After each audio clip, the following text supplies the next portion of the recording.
عن ابی درداء، حضرت ابی درداء رضی اللہ تعالی عنہ فرماتے ہیں انہ سمع النبی صلی اللہ علیہ وسلم یقص علی المنبر، کہتے ہیں انہوں نے سرکار سے سنا کہ آپ منبر پر یہ بیان فرما رہے، آپ منبر پر تشریف فرما تھے اور آپ یہ بیان فرما رہے تھے، کیا وہ یقول، اور آپ فرما رہے تھے وَلِمَنْ خَافَ مَقَامَ رَبِّهِ جَنَّتَانِ، جو بندہ اپنے رب کے حضور کھڑا ہونے سے ڈر گیا اس کے لیے دو جنتیں ہیں۔ قرآن کی آیت ہے، یعنی وَلِمَنْ خَافَ مَقَامَ رَبِّهِ سے مراد کیا ہے کہ جس بندے نے کوئی گناہ کرنا چاہا زندگی میں اور پھر اس نے سوچا کہ ایک دن مجھے رب کی حضور کھڑا ہو کے اس کا جواب دینا ہوگا، ڈر گیا وہ کہ میں اللہ کو جواب کیسے دوں گا، اس نے گناہ نہیں کیا، یہ ہے وَلِمَنْ خَافَ مَقَامَ رَبِّهِ، اس کے لیے دو جنتیں ہیں۔ قل تو میں نے عرض کیا،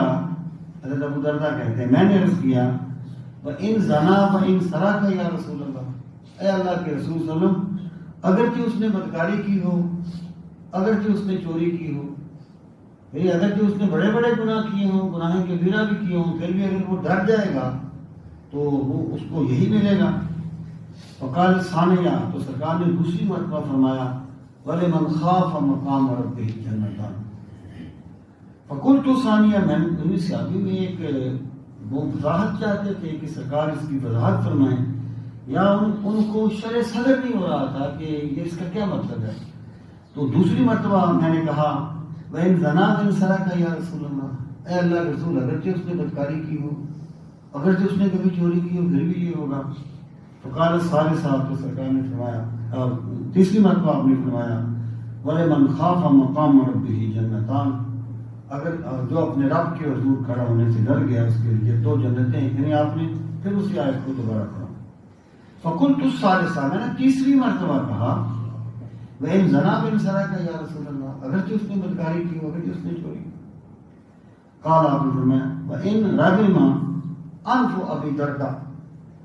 اگرچہ ابو درداء کی ناک خاک آلود ہو جائے پھر بھی جو اپنے رب کے حضور کھڑا ہونے سے ڈرے گا اللہ اسے دو جنتیں عطا فرمائے گا۔ اچھا، یہ جو یعنی ناک خاک آلود ہونا، یعنی جیسے کو ناک سے نکیریں نہیں نکالتے، مطلب یہ ہے کہ یہ ایسا کام ہو جانا جو کسی بندے کو اچھا نہ لگے، اس معنی میں محاورہ سے،